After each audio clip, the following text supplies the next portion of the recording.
se retrouve aujourd'hui pour une nouvelle vidéo. Mais aujourd'hui, on ne va pas parler proprement lecture. Je vais vous parler d'un nouveau challenge pour lequel donc, je participe. Donc, je viens de terminer donc, fin août le challenge hashtag Pay Ton Slip de Séverine de la chaîne Il est bien ce livre. Où donc j'avais fait, sur ma dernière vidéo, j'avais fait un petit topo dont moi j'avais vu très grand. J'aurais espéré lire donc la taille L qui correspondait à 24 livres. Or, j'en ai lu 16. Je n'ai pas compté les livres audio, mais c'est déjà un super challenge. Je suis très fière de moi. L'année dernière, j'avais lu un peu moins. Je crois que j'en avais lu une dizaine. Voilà, donc je suis contente pour moi pour cette année, de cette évolution. Donc du coup, j'attends avec grande impatience le Black November, comme chaque année. Mais juste avant le Black November, vous avez le Pumpkin Autumn Challenge. Donc, c'est un challenge qui dure 3 mois. Par contre, moi, je ne vais pas le faire sur 3 mois, je vais le faire sur 2 mois. Je vais lire ce que je pourrais lire, évidemment, parce que je veux être à fond pour le Black November. Donc, c'est Guy Moz qui a donc une chaîne YouTube et qui a donc instauré ce challenge automnal. Et c'est vrai que l'année dernière, je m'étais un petit peu tâtée, si on peut dire, à le faire ou pas. Mais bon, je me suis dit, un peu novice. Bon, je me suis dit, on verra l'année prochaine. Et cette année, je suis à fond challenge. Du coup, j'ai fait donc tout l'été. J'ai envie de continuer. Voilà. Alors, donc, il y a combien de catégories? 1, 2, 3, 4, 5, 6 grosses catégories. Et donc, dans chaque catégorie, vous avez des sous-catégories pour certains. Alors, donc, tout d'abord,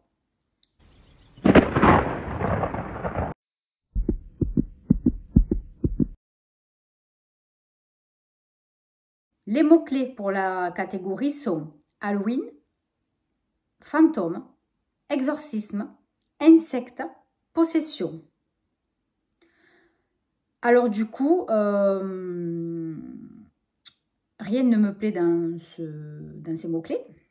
J'aime pas du tout les trucs d'Halloween, j'aime pas les trucs des fantômes. Exorcisme, c'est trop pour moi, ça me plaît pas. Tout ce qui est insecte ou secte. Voilà, j'ai dit insecte parce que, voilà, c'est vous avez un livre, c'est Maxime Chatham, qui s'appelle Insecte, qui peut rentrer donc dans cette catégorie. Et possession, c'est comme un exorcisme, tout ça, oh là là, j'ai horreur de ça. Alors, j'ai trouvé un livre qui pourrait correspondre un petit peu à ce milieu un peu de secte, de possession. Enfin, c'est un peu vague, hein, mais j'ai patiné, je vous assure, pour trouver quelque chose qui pourrait rentrer dans ce thème. Donc, j'ai trouvé La Fée Noire de Petronille Rostagna. Il y a une histoire de pacte entre 3 filles. Alors, je me suis dit, est-ce que, voilà, ça peut rentrer à l'intérieur? Bon, parce que Insecte de Maxime Chatham, je l'ai déjà lu l'année dernière. Et voilà, et après, vraiment, les autres mots-clés, ça me disait rien. Voilà, donc je vous mets en photo, évidemment, les livres que j'ai choisis. Donc là, c'est un par catégorie, il ne faut pas exagérer, parce que déjà, je ne le fais pas entier. Si en plus, je prends 2-3 livres dans la même catégorie, c'est pas possible. N'ayons pas les yeux plus gros que le ventre. Un pacte innocent entre 3 amis d'enfance se transforme en un cauchemar meurtrier 12 ans plus tard. Le premier roman de Petronille Rostagna, réédité en poche. Bon. Donc en fait, on vous parle de 3 amis d'enfance, Capucine, Emma et Louise, qui se retrouvent dans un bar pour fêter donc leur baccalauréat. Donc voilà, autour d'une bière, elles scellent un pacte, devenir mère avant leurs 30 ans. Donc on vous parle bien 12 ans plus tard, de ce qui se passe, donc il y a une enquête, etc. Par rapport donc à un décès, hein, par rapport à une personne qui est retrouvée décédée. Voilà, donc là vous avez les 3 jeunes filles qui sont donc bien évidemment dans le fondement de l'histoire. Et je vous avouerai que franchement c'est hyper sympa. Alors d'entrée, le compagnon d'une des 3 est assassiné dans un parking souterrain. Bon, il a eu, on ne peut pas dire qu'il a eu ce qu'il méritait, mais franchement, voilà, il n'avait pas volé celle-là, mais bon, le pauvre quand même, voilà, il a été assassiné un peu sauvagement. J'en rigole parce que voilà, c'est le livre. Hein. Et franchement, voilà, l'enquête, elle est d'entrée, c'est super entraînant. Je suis contente de... Je l'avais déjà acheté en e-book, je l'avais téléchargé il y a un petit moment. Et franchement, je me suis dit, bon, ça fait un moment que tu l'as, il faut que tu le lises. Je ne regrette pas du tout, je suis à fond dedans. Franchement, il n'est pas très très long. Je crois qu'il fait...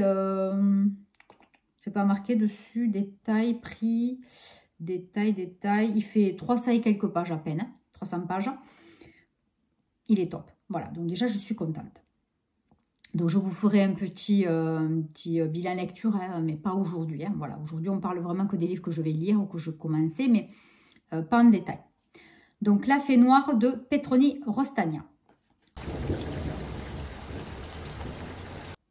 Mots-clés. Horreur, huis clos, piège, peur, suspense, thriller, créature.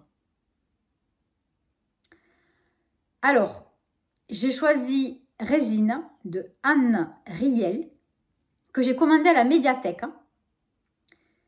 Mais je ne sais pas quand est-ce que je vais le recevoir. Donc, pour lire cette catégorie, j'attendrai. Alors, pourquoi j'avais pris ce livre? Je ne sais plus.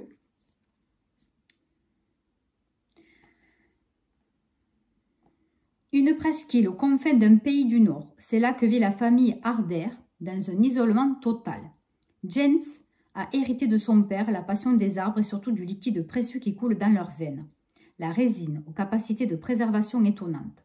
Alors que le malheur ne cesse de frapper à la porte des ardeurs, Jens, obsédé par l'idée de protéger sa famille contre le monde extérieur, qui n'est pour lui que danger et hostilité, va peu à peu se barricader, bâtir autour de la maison une véritable forteresse, composée d'un capharnaüm d'objets trouvés ou mis au rebut, et séquestrer sa femme et sa fille. Du fond de la benne où il l'a confinée, Liv observe son père sombrer dans la folie, mais l'amour aveugle qu'elle lui porte va faire d'elle la complice de ses actes, de plus en plus barbares, jusqu'au point de non-retour. Bon, mais donc c'est un huis clos. Voilà, je pense que c'est parce que c'est un huis clos. Voilà. Ensuite, mots-clés. Gardien, cimetière, squelette, zombie, médiéval, sorcière, corps, alchimie. Alors là, j'ai trouvé le titre. Hein. La boîte à os, squelette, hein, parce que franchement, il n'y a rien de là qui m'intéressait à part corps, alchimie peut-être, mais il faut trouver, hein, franchement. Et donc, la boîte à os d'Antoinette Pesquet. Alors, donc voilà, moi j'ai choisi par rapport à os, puisque c'est présent dans le titre. Alors, de quoi parle-t-on dans ce livre? Résumé. Un livre qui ne ressemble à aucun autre. Tel fut, à la lecture de La boîte à os, 1941, le commentaire de Jean Cocteau qui considérait ce bref roman inclassable comme l'une des productions les plus inouïes de ce siècle. Avant lui, Apollinaire Mac Orlan, Félix Fénéon avaient rendu hommage au génie troublant d'Antoinette Pesquet, dont l'œuvre littéraire se résume à un mince recueil de vers et quelques récits parfaitement intranquilles, parmi lesquels cette sidérante histoire d'amour fou. Bon, alors là, c'est juste le titre qui compte. Hein. Franchement, je pense que là, je me suis un peu perdue. À voir. Si ça ne va pas, ben écoutez, pareil, j'ai demandé à la médiathèque. Il va falloir que je me trouve peut-être un autre de secours. On verra bien. Ensuite, mots-clés, science-fiction, dimension parallèle, espionnage, extraterrestre, super pouvoir. Alors là, moi, c'est pas du tout mon secteur. Tout ce qui est science-fiction, tout ça, j'ai horreur de ça. Mais, j'ai trouvé quelque chose qui pourrait aller. J'ai trouvé Les Limbes d'Olivier Bal, que j'avais aussi dans mes e-books. Alors, pourquoi j'avais pris ça?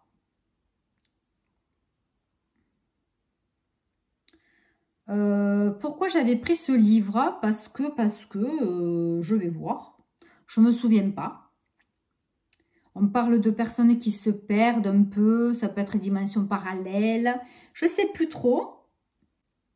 En fait, ce sont des personnes qui vont participer à un projet secret supervisé par la CIA qui s'appelle les Limbes. Donc, dans une base perdue de l'Alaska. Donc, c'est des personnes qui sont appelées, mais qui ont quand même des capacités particulières. Donc, ils vont essayer de maîtriser leur aptitude, explorer des rêves inconnus, voilà, pour s'aider donc à les contrôler et à les modifier. C'est quand même assez particulier. Donc, on va être dans le pays des rêves. Pour moi, voilà, c'est un peu science-fiction, super pouvoir, parce que c'est des gens quand même qui sont assez évolués mentalement. Voilà, bon, pour moi, ça rentrait dans ce challenge. Ensuite, qu'est-ce que j'ai trouvé? 5e catégorie.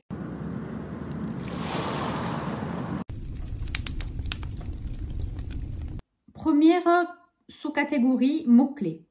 Automne, tendresse, foyer, famille, singularité, cosy, gourmandise. Alors là, vous allez rire, j'ai mis un thriller, La femme du monstre de Jacques Expert. Oui, parce que ça parle du foyer, de la famille. C'est assez spécial. Voilà, la femme du monstre. Quand elle a épousé le monstre, elle n'avait que 22 ans. Elle admirait sa force, son charme. N'en revenait pas qu'il ait pu la choisir, elle qui n'était pas belle, que personne n'avait jamais remarqué. Quand la police est venue arrêter le monstre, le pays tout entier s'est soudain intéressé à elle, une femme de 38 ans ordinaire. Mais entre les deux, il y a 16 années de vie de couple, 16 années durant lesquelles elle a été une mère dévouée, une épouse loyale, une bonne voisine, une femme sans histoire qui ne pouvait pas se douter.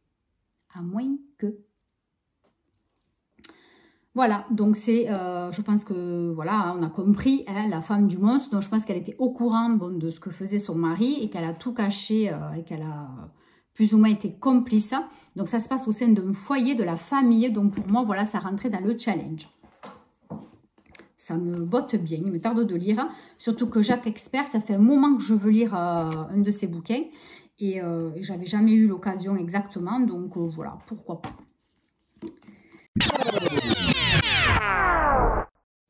Conte, réécriture, adolescence, féminisme, déconstruction, genre. Alors, il y a des trucs, j'ai rien compris. Donc là, moi, j'ai pris adolescence, même si c'est moyen.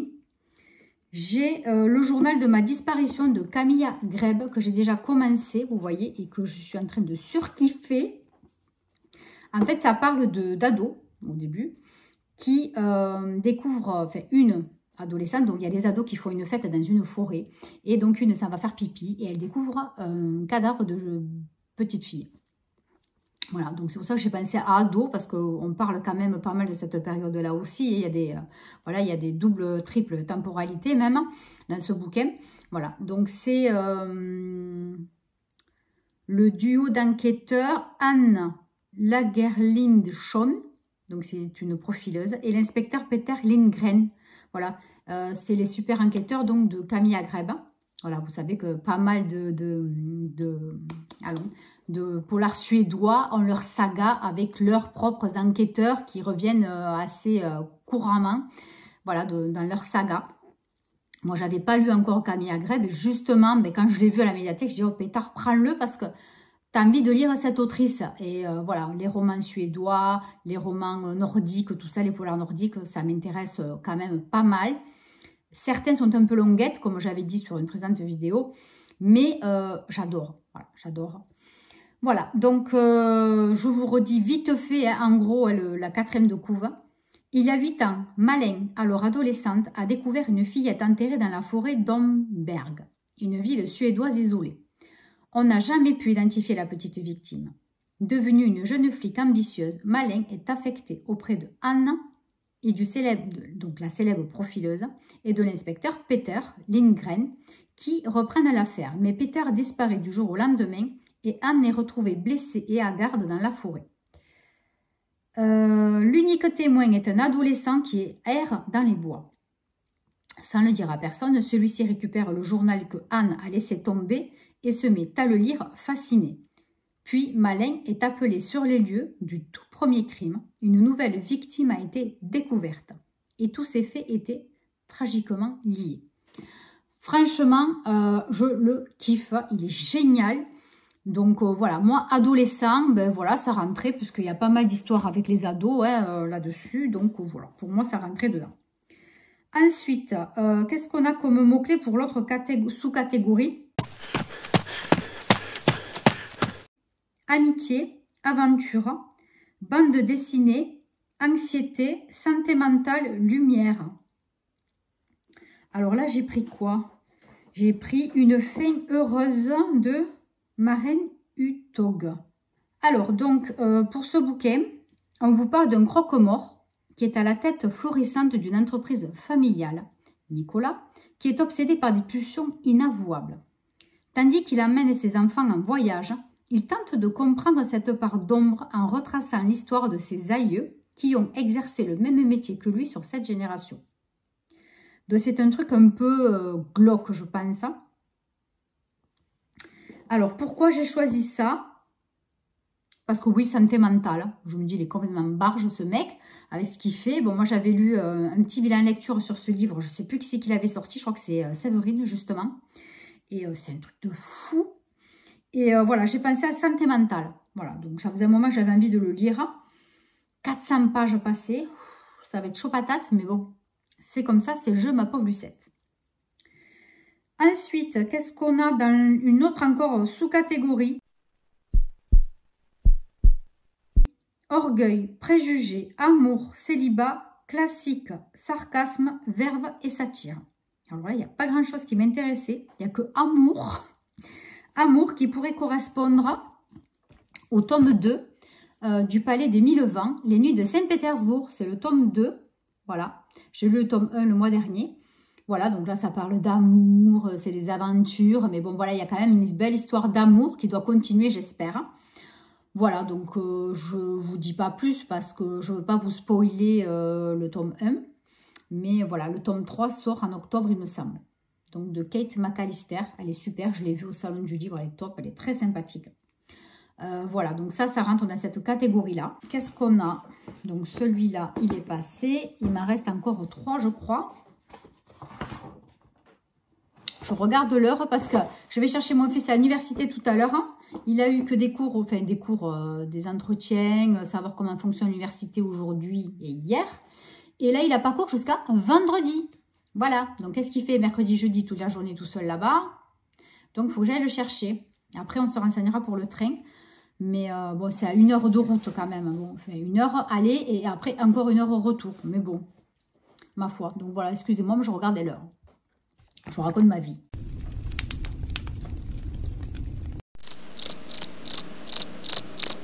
Alors là, c'est âme, vie, mort, messager, magie, transformation, ombre, animal et nocturne. Alors moi, j'ai choisi un livre que je viens de prendre, c'est La Médiathèque, La Forêt des Ombres de Franck Tilliez. Celui-là, je ne l'avais jamais lu. Donc quand je l'ai vu, ben, j'ai dit, tiens, il n'est pas très gros. Tu vas commencer enfin, je vais continuer, pardon, mes lectures donc, de Franck Tilliez pour le découvrir. Normalement, j'aurais voulu commencer des premiers, mais bon là, j'étais à la médiathèque, j'avais pas envie de regarder sur le téléphone quel il fallait prendre. Bon, celui-là, je pense que c'est juste un one-shot, donc il n'y a pas de problème.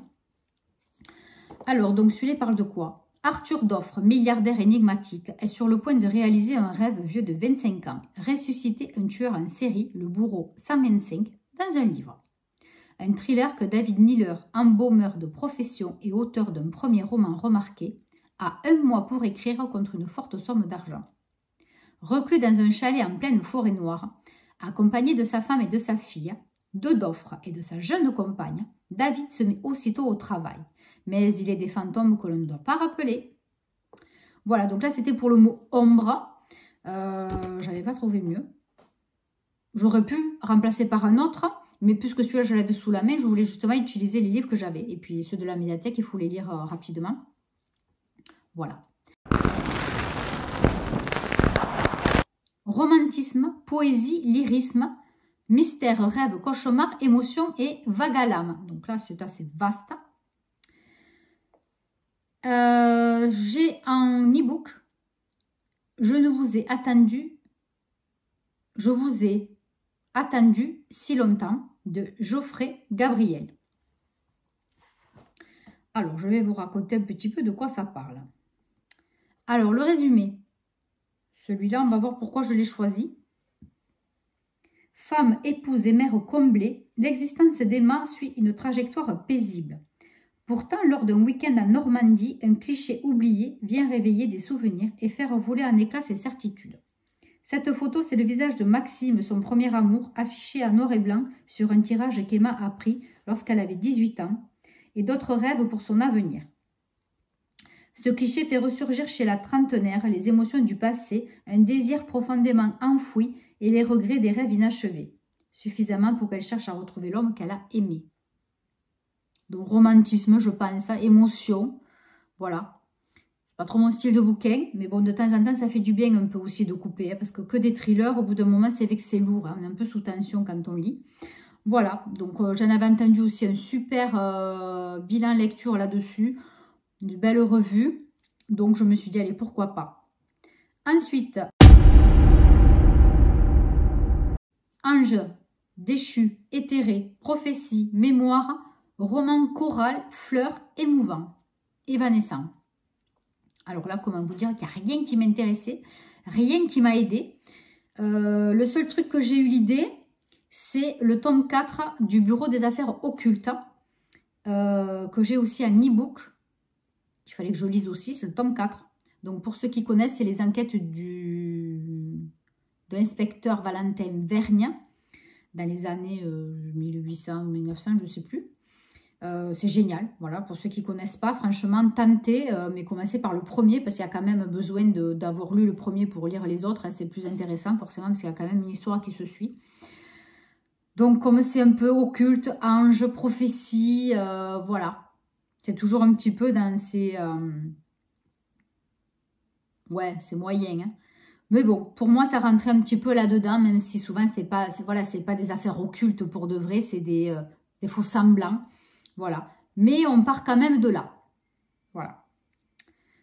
Et la dernière sous-catégorie. Elfes, démons, crépuscule, mythologie, légende, petit peuple, fantaisie et nature. Alors là, j'en ai trouvé deux. J'ai pris Qui a tué Heidi pour le côté nature. Alors, il est où? Il est là. Non. Où c'est que je l'ai mis? Là-dessous.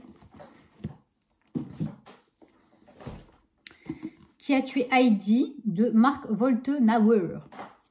Parce que là, ça se passe dans un endroit, voilà, dans les Alpes, tout ça, ça se passe dans la nature, dans la montagne, donc ça m'a donné l'idée.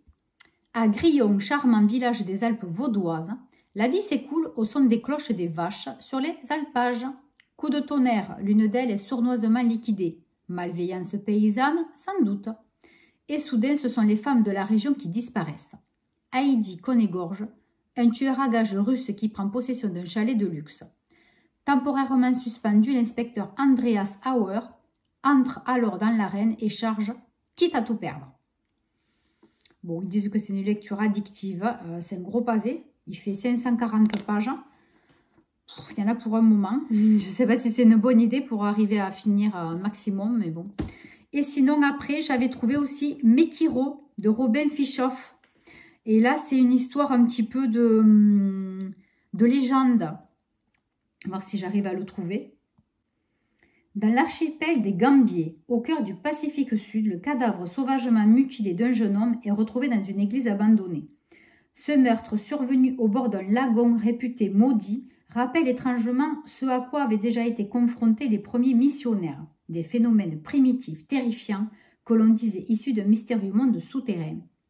Plongé dans une atmosphère inquiétante teintée de superstitions et de légendes polynésiennes, le capitaine Alois Keller mène l'enquête. Mais alors que ses recherches virent à l'obsession, son flegme et sa raison vacillent. En s'obstinant à percer des secrets enfouis, ne va-t-il pas devenir à son tour la proie d'un chasseur monstrueusement insaisissable? Voilà. Donc, j'ai pris Qui a tué Heidi parce qu'il faut vraiment que je le lise. Ça fait 6 mois au moins que je l'ai sur ma tablette de nuit. Je me dis, il faut falloir que tu le lises. Mais celui-là, quand même, il rentre bien aussi dans le challenge. Donc, à voir si j'arrive à tout lire ou pas. Là, c'est à voir. Voilà, bon, mais j'éteins mon iPad, c'est mon iPad, puisque bon, j'en ai plus besoin. Voilà. Donc, combien j'ai sorti de livres? Donc là, il y en a 2, 3, 4, 5, 6, 6, 7, 8, 9, 10, 11, 12, 13 livres. En sachant que j'en ai les 3/4 et qu'il y en a 3, je crois qu'il y en a 2 ou 3 que j'attends de la médiathèque, je ne sais pas quand je les aurai. Alors donc j'ai commencé, comme vous avez vu, Camilla Greba, qui fait partie de la catégorie automne douceur de vivre avec le côté adolescence. Voilà, comme celui-là je l'avais, j'ai commencé cette catégorie. Et en même temps, donc en e-book, je lis La Fée Noire de Petronille Rostagna. Voilà, donc je suis sur 2 toujours. Maintenant, c'est un rythme que j'ai pris. Quand je peux lire un livre papier sans avoir besoin d'allumer la lumière, je lis mon livre papier. Et pour éviter après d'allumer la lumière le soir ou tard, voilà, je lis sur mon iPad, puisqu'il y a un mode lecture. Et en plus, comme je le télécharge souvent par là, ben, voilà, je les ai dessus. Ça me va très bien. Voilà. Donc, écoutez, ben, dites-moi si vous aussi, vous participez au Pumpkin Autumn Challenge. Moi, en tout cas, je ne pense pas pouvoir le continuer sur 3 mois. Je vais le faire sur 2 mois. Je vais lire ce que je peux lire. Hein, en essayant, voilà, de terminer ma palle physique. Voilà, parce qu'il y en a, ben, ça fait longtemps que je les ai. J'ai envie de m'en débarrasser. Et puis voilà, il n'y a plus qu'à. Allez, ben sur ce, je vous embrasse très très fort. Je vous souhaite à vous tous aussi un bon challenge si vous participez à vous aussi. Et puis n'hésitez pas à me dire si vous avez lu aussi certains livres déjà que moi je vous ai présentés. Dites-moi en plus. Allez, à très bientôt. Bye bye.